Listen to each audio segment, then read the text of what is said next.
उत्तर प्रदेश के मुख्यमंत्री योगी आदित्यनाथ ने आज सुबह टीम 11 की बैठक से पहले एमएसएमई के लोगों को रोजगार देने के लिए उनको आर्थिक पैकेज मुहैया कराया है।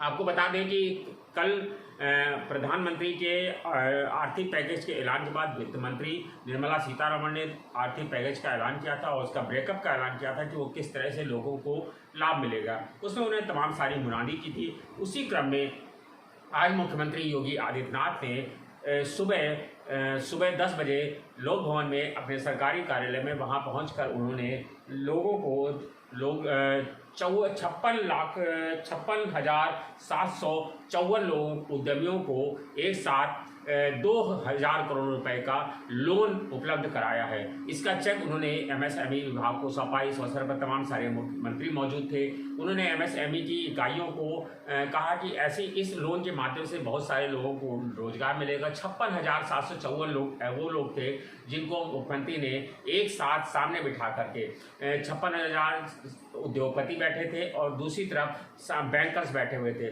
दोनों को आमने सामने बिठा करके मुख्यमंत्री ने ऑनलाइन एक चेक प्रस्तुत किया और उसके माध्यम से विभाग बैंकों को ये पैसा ट्रांसफ़र किया गया। इस बैंक पैसे से जो छोटे उद्यमी हैं, मझोले उद्यमी हैं, उन सबको रोजगार मुहैया कराया जाएगा। इसके अलावा आपको बता दें मुख्यमंत्री योगी आदित्यनाथ ने आज सुबह जो बुलंदशहर जो मुजफ्फरनगर में घटना हुई उस पर उन्होंने खासा दुख जताया और कहा कि इस तरह की घटनाएं नहीं होनी चाहिए। जो है मजदूर पैदल चल रहे हैं, उन्होंने आज फिर इस बात का दोहराया और कहा कि मैंने कई बार कहा है और उन्होंने आज अधिकारियों को बहुत सख्त लहजे में कहा कि किसी भी हालत में मजदूरों को पैदल चलने से रोका जाए। और उन्होंने कहा कि मजदूरों को पैदल चलने से ही रोकने के लिए जो भी कड़े कदम उठाए जाने की जरूरत हो उन कड़े कदमों को उठाया जाए। उन्होंने कहा कि न केवल जो है पैदल चलने वालों को, जबकि ट्रकों से और जो अलग अलग साधनों से, निजी गाड़ियों से लोग आ रहे हैं, उनको भी रोका जाए। उन्होंने कहा कि सबको हम सुरक्षित और ट्रेन और बसों के माध्यम से ही उनको उनके घरों तक,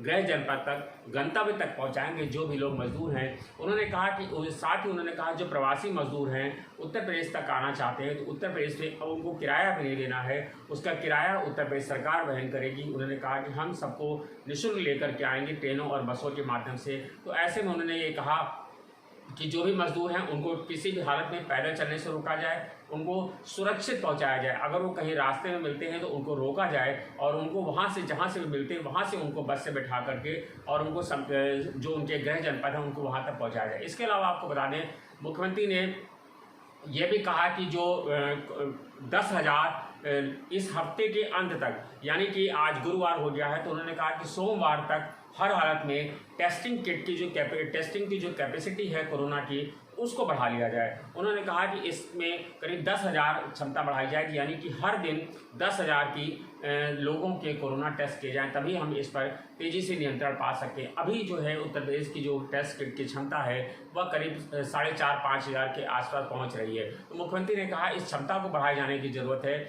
इसके अलावा मुख्यमंत्री ने कहा कि जो महिलाएँ हैं जो लघु उद्योग से जुड़ी हुई हैं उनको उन्होंने कहा कि उनसे अचार, पापड़, ये छोटी छोटी चीज़ें उनसे बनवाई जाएं और उसकी सप्लाई जो है कम्युनिटी किचन सेंटर्स में किया जाए, ताकि और ख़रीदारी जो इस तरह की चीज़ों की है वह उन्हीं लोगों से की जाए, महिला स्वयं सहायता समूह से। तो ऐसा करके मुख्यमंत्री ने तमाम सारे लोगों को रोजगार उपलब्ध कराने का एक प्रयास किया है। और इसके अलावा मुख्यमंत्री ने कहा कि जो लोग पैदल चल रहे हैं वो लोग पैदल न चलें, क्वारंटाइन सेंटर्स की खास करके निगरानी रखी जाए। इसके अलावा उन्होंने कहा जो निगरानी समितियां हैं उनको जो है खासा उन्होंने तवज्जो दिया और कहा निगरानी समितियों से कहा जाए कि वो हर हालत में अपने क्षेत्र में आने वाले लोगों पर नज़र बना रखें।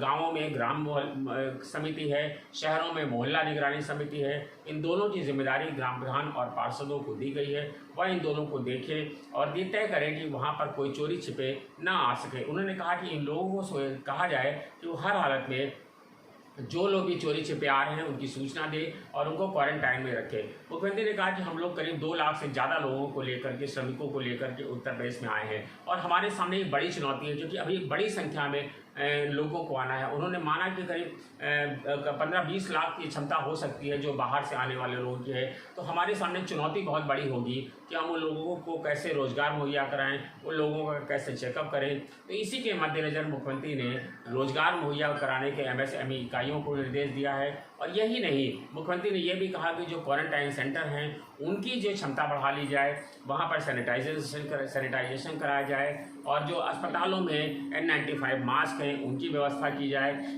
जिलों में पर्याप्त मात्रा में जो है थर्मल स्कैनर है, थर्मल स्कैनर अभी जिलों में पर्याप्त मात्रा में नहीं है, तो मुख्यमंत्री ने कहा कि थर्मल स्कैनर की भी पर्याप्त मात्रा में व्यवस्था कर ली जाए। और किसी भी हालत में हर जिले में कहीं कोई कमी नहीं होनी चाहिए, संसाधनों की कमी नहीं होनी चाहिए, चाहे वो मास्क हो, चाहे वो सैनिटाइज़र हो, चाहे वो थर्मल स्कैनर हो।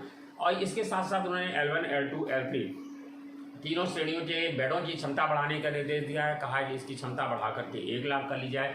इसके अलावा मुख्यमंत्री ने तमाम सारे निर्देशों को आज सुबह उन्होंने दिया, और उन्होंने कहा कि जो स्थितियां हैं वह बेहद गंभीर हैं। इन सब तमाम सारे मामलों की उन्होंने कहा कि जो लघु उद्योग हैं, जो मध्यम उद्योग हैं, उनको बढ़ाने की खास ज़रूरत है, क्योंकि हमारे सामने सबसे बड़ी चुनौती ये है कि जो बाहर से श्रमिक आ रहे हैं उनको हम जो है रोज़गार मुहैया कराएं ताकि वो दोबारा ना जा सकें। और ऐसी स्थिति में जबकि लॉकडाउन है तो बहुत सारी चीज़ों को निर्माण कार्य अभी शुरू नहीं हो सके हैं, बहुत सारी बंदिशें हैं, उन्होंने कहा।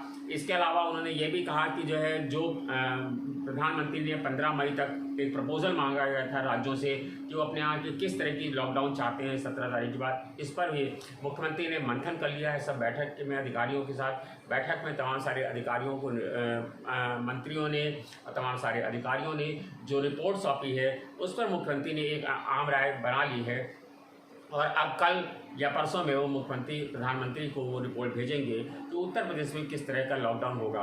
माना जा रहा है कि उत्तर प्रदेश में 2 सप्ताह का लॉकडाउन अभी और बढ़ाने का निर्देश मुख्यमंत्री प्रधानमंत्री को एक अपील कर सकते हैं या कह सकते हैं कि 2 हफ्ते का जो है लॉकडाउन बढ़ाया जाए। तो वो ऐसा इसलिए करेंगे क्योंकि अभी देखिए 2 हफ्ते के अंदर ईद है, ऐसे तमाम सारे त्यौहार पड़ रहे हैं जिसको चल करके माहौल थोड़ा सा गर्म है, इसके नाते 2 हफ्ते का लॉकडाउन बढ़ाया जा सकता है। इसके अलावा आपको बता दें कि अभी कुछ देर पहले प्रमुख सचिव अवनीश अवस्थी, अपर प्रमुख सचिव गृह अवनीश अवस्थी और प्रमुख सचिव चिकित्सा स्वास्थ्य अमित मोहन प्रसाद ने भी तमाम सारी जानकारी दी। उन्होंने बताया कि अब प्रदेश में 1783 लोग ऐसे हैं जो ठीक हो चुके हैं, और 1783 लोग, और जबकि 1794 लोग ऐसे हैं जो नए मरीज आए हुए हैं। तो जहां जितने नए मरीजों की संख्या एक्टिव केस हैं, तो जो एक्टिव केस हैं उनकी संख्या और जो डिस्चार्ज होने वाले मरीजों की संख्या है वह लगभग बराबर हो गई है।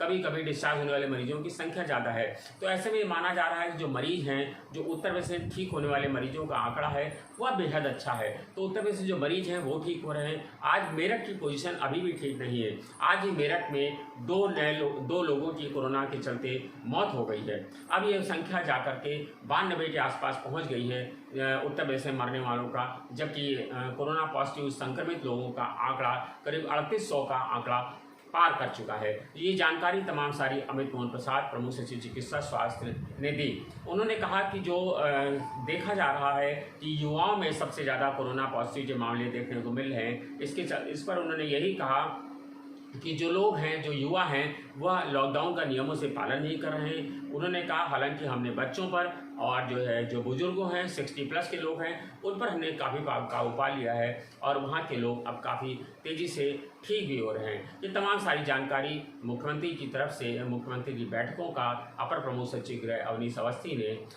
एक लोकसभा भवन में अब इससे कुछ देर पहले पत्रकारों को जानकारी दी। इसके अलावा आपको एक चीज़ और बता दें, जो आज जो सवेरे ट्रेन बस दुर्घटना हुई है जिसमें मजदूर मारे गए हैं, तो मुख्यमंत्री ने मृतकों के परिजनों को 2-2 लाख रुपए और गंभीर घायलों को 50-50 हज़ार रुपये देने का मुख्यमंत्री ने ऐलान भी किया है। ये तमाम सारी जानकारी जो अब मुख्यमंत्री सुबह से मंथन कर रहे थे, कोविड-19 के मामलों की जानकारी ले रहे थे, वो तमाम सारी जानकारी हमने आप तक मुहैया कराने की कोशिश की है।